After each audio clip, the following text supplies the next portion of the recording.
"Please, don't leave me here," the old woman whispered, clutching my arm as her groceries rolled into the street. I looked at the clock on my phone. My bus was already pulling away. That moment broke me. Do I choose my future or do I save a stranger? My resume was in my hands, my only dress pressed, my hope burning inside me. That interview at Maverick Industries was supposed to change everything.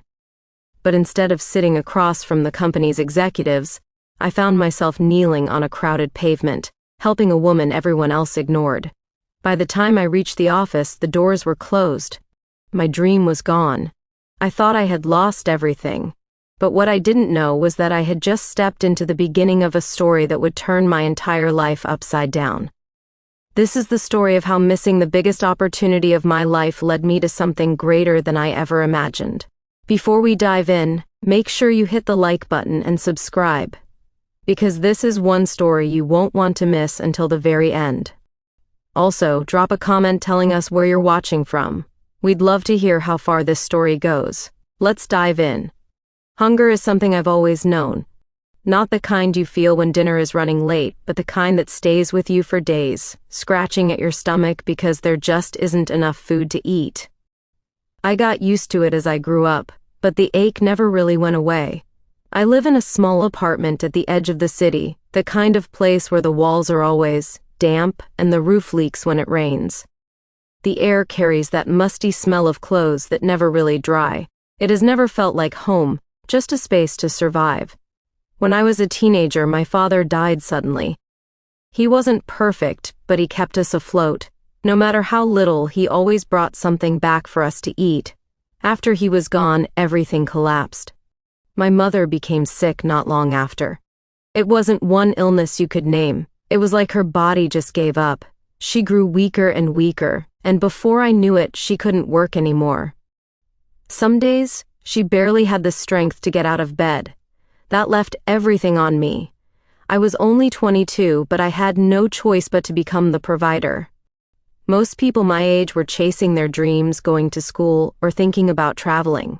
Me? I was scrubbing floors until my knees turned raw, sewing clothes until my fingers bled, or tutoring neighborhood kids for a few coins. Every coin mattered. There were days I came home so tired I could barely stand, but even then, I refused to let poverty kill my dreams completely. I wanted something more. I wanted a chance to live, not just survive. At night, after I had finished working and Mama had fallen asleep, I would sit under the dim glow of a small lamp we borrowed from a neighbor. Sometimes the light flickered, threatening to go out, but it was enough for me to read. I borrowed business journals from the community library and devoured every page like food. I studied interview questions and wrote down answers in an old notebook with pages falling out. I don't have a fancy resume. Mine is short and plain, but I polished it over and over as if it was a diamond. I believed that one day someone would give me a chance to prove myself. Most nights, I prayed before sleeping. I prayed for strength, for Mama's health, and for just one opportunity. I didn't pray for riches or luxury. I just wanted stability, a steady job, and the ability to take care of Mama without worrying where our next meal would come from. Then, one afternoon, the call came. "Hello, is this Miss Liana Ortega?" "Yes," I answered nervously, not recognizing the number. "This is from Maverick Industries. We reviewed your application. We'd like to invite you for an interview."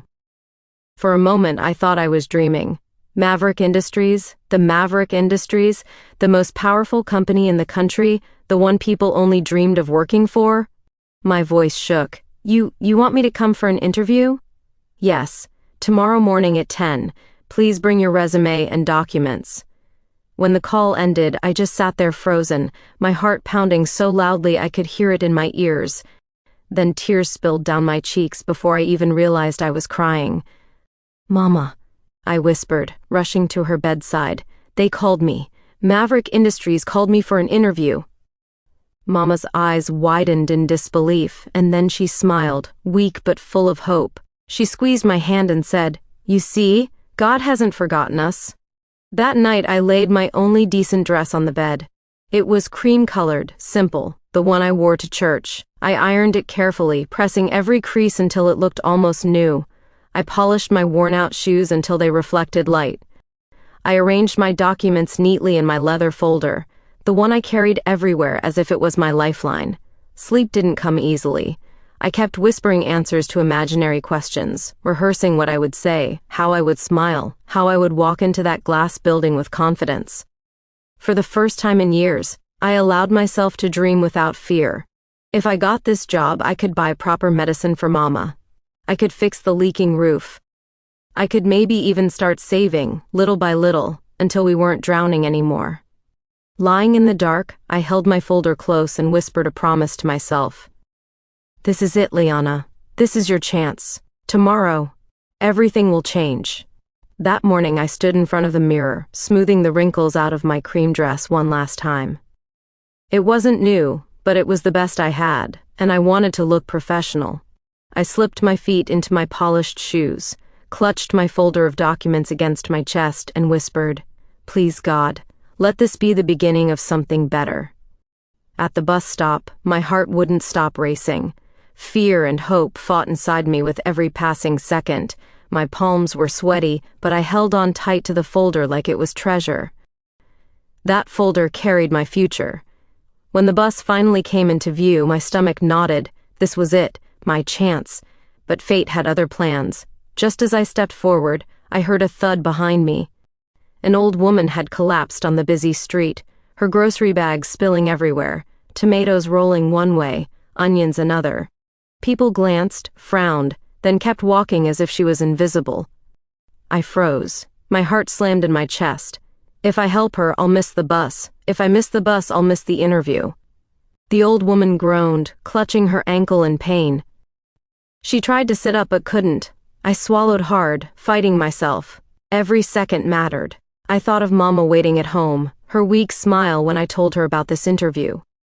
I thought of the chance to finally change our lives, but I couldn't move. My feet stayed rooted, my conscience screamed at me.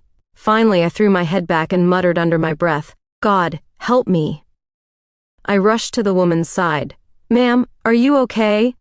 Her face was pale. She winced, trying to move her leg. I can't stand. My ankle." I hooked my arms under her and lifted her gently, ignoring the folder digging into my ribs. She was heavier than she looked, and my arms trembled as I tried to help her off the ground. "Please hold on," I said, forcing my voice steady. "I'll get you home." I ran to the roadside and waved frantically until a taxi slowed down. I only had a little money left, barely enough, but I didn't care. I opened the door and helped her inside, then climbed in with her. She gave me her address in a faint voice. It wasn't far, but every tick of the clock felt like a hammer against my chest. I kept glancing at my watch, praying silently that I wouldn't be too late. When we arrived, I helped her up the steps of her small house. She kept apologizing through tears. "I'm so sorry, dear. You'll be late for where you were going."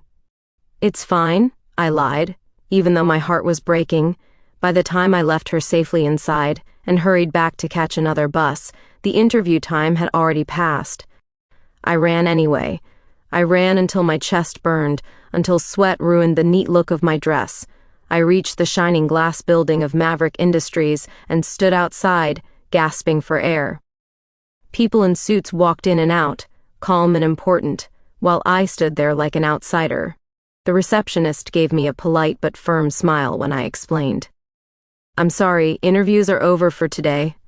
Her words cut deeper than any knife. I stood frozen, staring at the floor, my folder clutched so tight my knuckles turned white. The opportunity of a lifetime. Gone. All because I stopped. All because I chose kindness over myself.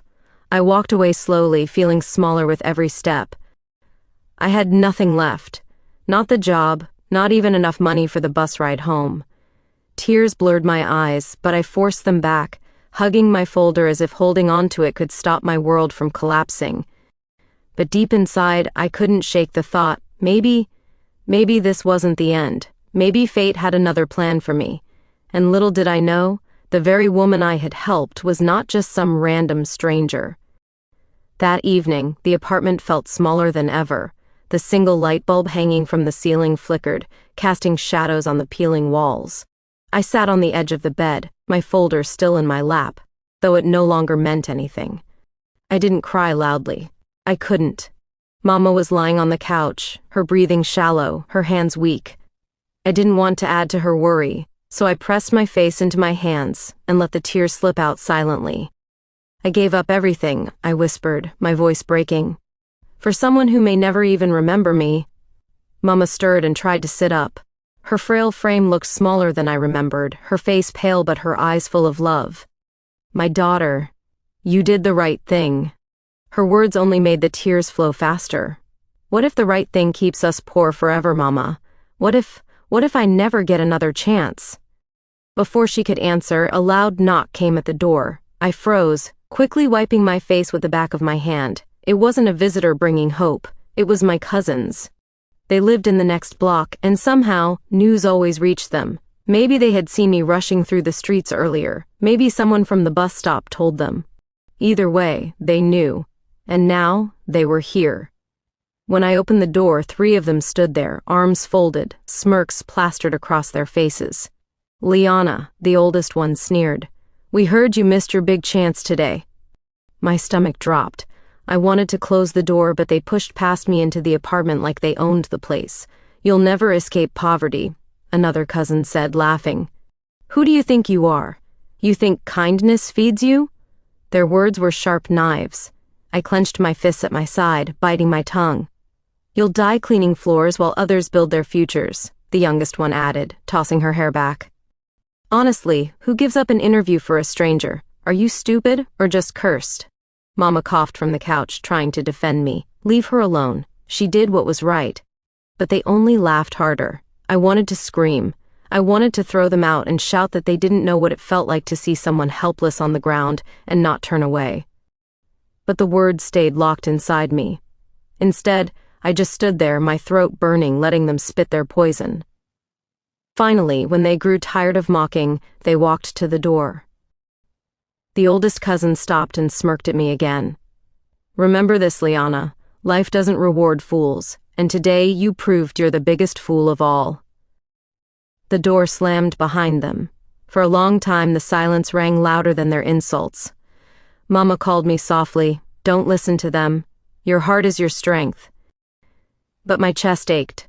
My cousin's words echoed in my head like a curse. I lay down that night, staring at the ceiling, tears soaking into the thin pillow. I thought of the shining glass building I'd stood outside that afternoon. I thought of the receptionist's pitying smile. I thought of the folder of documents that meant nothing now. Maybe my cousins were right. Maybe kindness didn't feed the hungry. Maybe compassion was a weakness. But as I drifted into restless sleep, one thought pressed against my heart. What if this sacrifice wasn't meaningless? What if fate had seen it? And little did I know, fate was already moving. Because the very next day, a knock would come at my door, one that would change everything. The broom slipped from my hand the moment the black car stopped in front of our gate. Its shiny surface reflected the morning sun, so out of place on our dusty street that neighbors peeked through curtains and cracked doors to watch. 2 tall men in suits stepped out. Their shoes didn't even catch dust as they walked toward me. "Are you Miss Liana Ortega?" one of them asked. My mouth went dry. "Yes, I am. You are requested to meet Mr. Adrian Cole." I blinked at them, sure I had misheard. Adrian Cole? The billionaire? The same man who owned Maverick Industries? The very place I had begged God to work? "This must be a mistake," I stammered, clutching my apron. "Why would he—" The men only gestured toward the car. "Please come with us." My legs trembled as I followed them.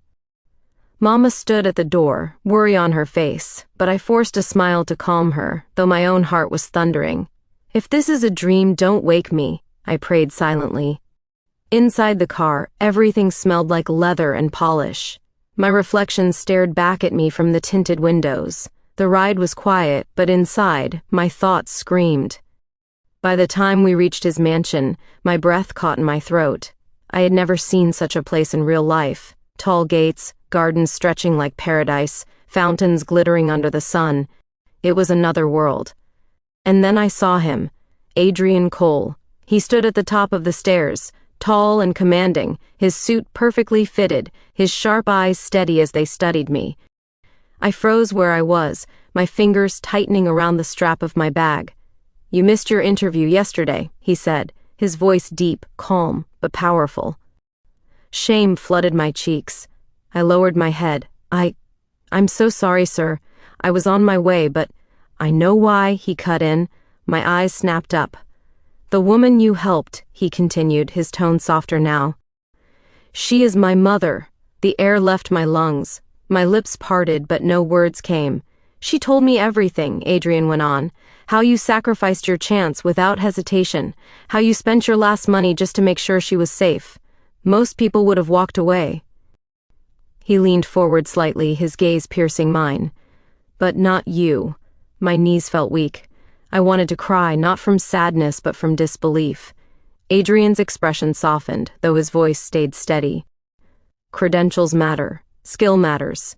But character, Miss Ortega." He paused, letting the words hang in the air. "Character is worth more to me than both." I swallowed hard, my throat tightening with tears I tried to hold back.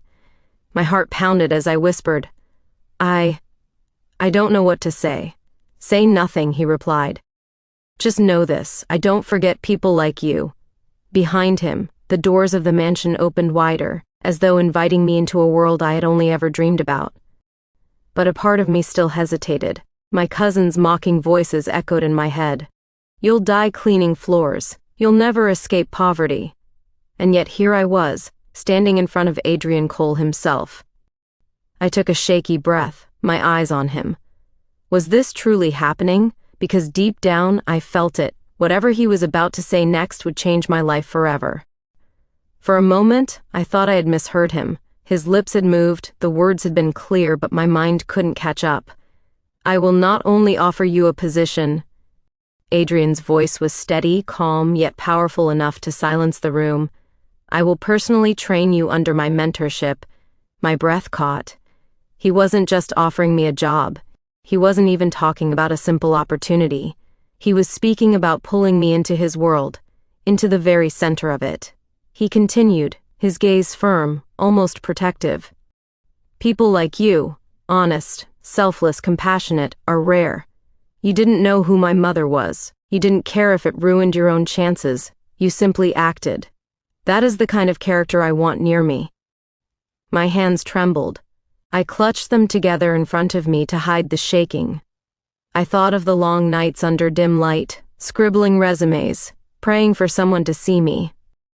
I thought of the empty cupboards at home, Mama coughing through the night, me cleaning other people's houses just to buy medicine.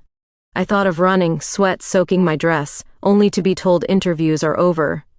And now, this, I whispered, barely trusting my voice. "Sir, I don't know what to say." Adrian tilted his head slightly. "Say yes." A laugh broke through my tears, small and shaky.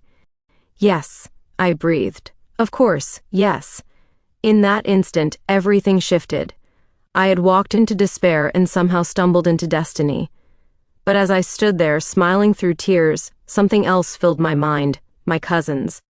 I could almost hear their voices, sharp and cruel, mocking me. "You'll never escape poverty. You'll die cleaning floors."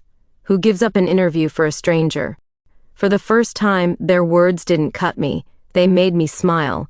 Because tomorrow, when they heard about this, when they saw me walking into a future brighter than they ever imagined, they would have no choice but to swallow their laughter. I straightened my back, wiping my cheeks quickly. For once, I didn't feel small. I felt seen. Adrian studied me for a moment, then gave the faintest nod, as if he too understood what this meant. But then his expression shifted. The softness vanished, replaced by something sharper, unreadable. His next words came low, almost hesitant, but firm. "There's more, Miss Ortega," he said. I froze, my heart skipping a beat. More? I had already been offered more than I could ever dream of. What else could he possibly mean? I looked up, meeting his eyes, waiting, every nerve in me on edge. And in that moment, I realized my story with Adrian Cole was only just beginning. My life changed so quickly, it almost felt like I was living in someone else's story. At Maverick Industries, I walked in as a stranger, nervous, unsure, afraid I would fail, but Adrian guided me personally. He taught me things no textbook had ever explained, about business, leadership, and people. He was strict sometimes, but patient. And when he praised me, even with just a small nod, it felt like the world opened. To my surprise, the employees welcomed me warmly. They saw how hard I worked, how I treated everyone with respect no matter their position. Slowly, they began to trust me. Some even said, "Miss Ortega, you're different. You don't look down on us." For the first time, I felt like I truly belonged somewhere. At home, everything shifted. We had proper meals on the table, real food that filled our stomachs instead of scraps that left us hungry. Mama's medicine no longer depended on begging discounts from the pharmacy. The doctor visited her regularly, and her health began to improve. Even our house, once broken and leaking when it rained, stood stronger. The roof was fixed, the walls painted, and neighbors passing by would stop and stare. But nothing gave me more satisfaction than seeing my cousins' faces. The same ones who had laughed at me, called me a fool, said I would die poor. They now stumbled over their words when they saw me step out of a company car, or when they heard whispers about my work with Adrian Cole. One day, I caught one of them telling a neighbor, "Oh yes, she's our cousin, you know. We're proud of her." I smiled quietly to myself. Their laughter had turned into silence, then into envy. And strangely, I didn't feel bitter anymore. Their mockery had pushed me down once, but now it only reminded me how far I had come. And through it all, Adrian's mother, Mrs. Cole, became like a second mother to me. She adored me, not for what I did, but for who I was. Sometimes she would hold my hand and tell me, "You saved me that day, but you also saved my son. He was so consumed by work, so guarded, but when he talks about you, his eyes change." Her words made my cheeks warm. I would laugh nervously, trying to brush it off. "I'm just grateful he gave me a chance." But Mrs. Cole would shake her head. "He didn't give you a chance, my dear. You earned it. And more than that, you've given him something money can't buy." I never knew how to answer her. Still, I couldn't ignore how Adrian looked at me sometimes. At first, it was the look of a mentor watching a student, but as days passed, there was something deeper in his eyes, something I didn't dare name. Late at night, when I lay in bed, I thought about him more than I should have.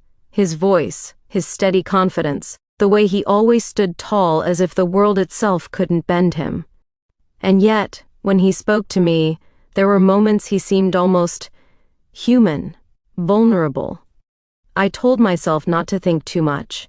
He was a billionaire, and I was just a girl who once struggled to afford bus fare. Our worlds were too far apart.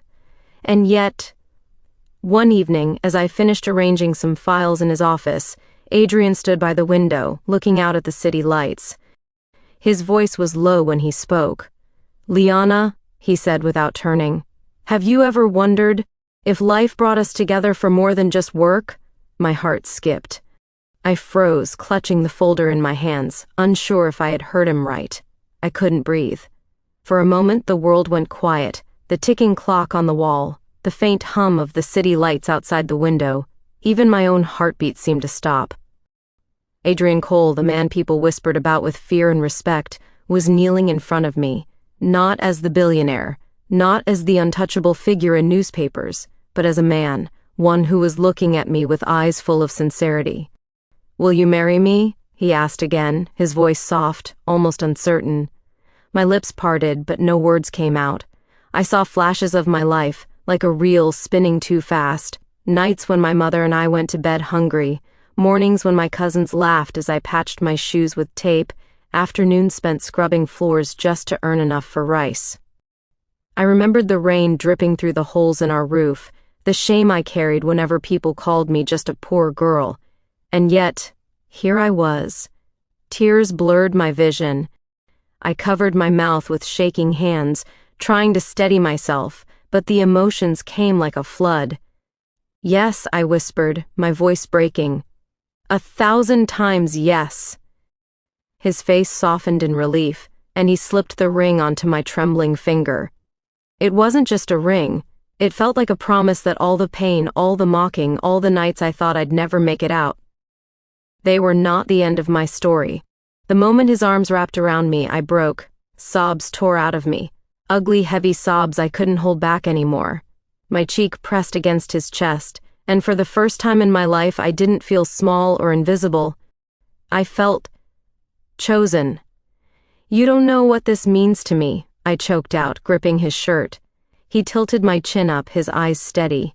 "I do, because it means just as much to me." I shook my head, unable to stop the tears. I used to think I'd never be more than a poor girl with nothing. My cousins, they laughed when I gave up my interview. They said I'd die with a broom in my hand. Adrian's jaw tightened. "They don't see you, Liana, but I do. From the moment you stepped into this office, from the moment you chose kindness over ambition, you changed everything." I laughed weakly through my tears, the sound trembling. "I don't even know how to be a wife to someone like you. Your world is so far from mine." "Then let me bring you into it," he said gently. "Not because I pity you, but because I can't imagine it without you. Money, power, all of this." He gestured at the office around us. "It means nothing if I don't have someone real beside me." His words pierced me deeper than any insult ever had, but this time it was a wound of love, not pain. I closed my eyes and whispered again, "Yes." He kissed my forehead, lingering there, as if sealing my answer into his skin. When I finally stepped back and looked at the ring shining on my hand, another wave of emotion hit me. It wasn't just expensive, it was beautiful, delicate, like he had chosen it with thought, not just wealth. I could almost hear my cousins' voices in the back of my head, sharp and cruel. Who gives up an interview for a stranger? Me, I did. And that choice had led me here. The wedding day came faster than anyone expected. It wasn't the grand palace wedding that people imagined for a billionaire like Adrian Cole. Instead, it was something far more meaningful, simple, elegant, and deeply personal. The ceremony was held in a sunlit garden. White flowers lined the aisle, and soft music floated in the air. Adrian wore a tailored black suit, sharp and commanding as always, but with a tenderness in his eyes that few had ever seen. Liana walked down the aisle in a modest but beautiful gown, her veil trembling as she tried to hide her tears. For her, this moment felt unreal. She wasn't supposed to be here. She was the girl who had once borrowed shoes just to attend an interview. She was the girl who wiped sweat from her forehead while scrubbing floors. And now, she was becoming the wife of the very man she once thought untouchable. The guests were a mix of worlds colliding. Executives in suits sat beside her old neighbors, women in fancy hats chatting with men who had once shared bread with her family. And then there were her cousins, silent, stiff, their mocking smiles replaced with tight jaws. They couldn't deny what their eyes were seeing. The girl they once called hopeless was standing at the altar with a man who had chosen her above all. As Liana exchanged vows with Adrian, she felt every word sinking into her heart like a promise carved into stone. "I choose you," Adrian said, holding her trembling hands. "Not because of what you own, but because of who you are. You've given me more than wealth ever could, a reason to believe in love." When it was her turn, her voice shook, but her conviction didn't. "I once thought love and success were only for people born into privilege," she said, "but you showed me that even someone like me, someone with nothing, can be seen, can be valued, can be loved. I give you not riches, but all of me." The applause that followed was thunderous. But for Liana, all she heard was the beating of her own heart, and the man whispering forever as he kissed her. From that day, their story spread like wildfire. Newspapers, magazines, and television stations all spoke of it, the billionaire who married the maid's daughter, the poor girl who gave up an interview only to find destiny knocking at her door. People from every corner of the country were moved. For some, it was hope. For others, it was proof that life's detours could hide miracles. Liana didn't see herself as an inspiration. She was just living her truth. But to the world, her story became a symbol, proof that compassion isn't weakness, and that sometimes the greatest blessings come when you least expect them. Liana's life is a reminder for all of us. Sometimes what feels like the greatest loss is the doorway to something greater. Missing her interview wasn't the end. It was the very beginning of forever. The world may laugh at you, call you foolish, or whisper that you will never rise. But character, true, quiet, unshakable character, never goes unnoticed. It shines brighter than money, louder than gossip, and stronger than setbacks. So if you are in your own season of struggle, remember this: your sacrifices are not in vain. Your tears are not wasted. The moments you think are failures may one day be the stories that inspire others. Because destiny does not always arrive in the way we plan. Sometimes it comes disguised, as a stranger on the street, as a missed opportunity, as a path you never meant to take. And when it does, it changes everything. For Liana, missing an interview brought her love, family, and a future beyond her wildest dreams. For you, it may be something different, but no less powerful. So hold on. Keep choosing kindness, even when it costs you. Keep standing tall, even when they mock you. And keep walking forward, even when the road twists away from your plans. Because one day, like Liana, you may look back and realize, what felt like the end was only the beginning. If this story sounds like you, hit that like button, subscribe so you don't miss any ride with us.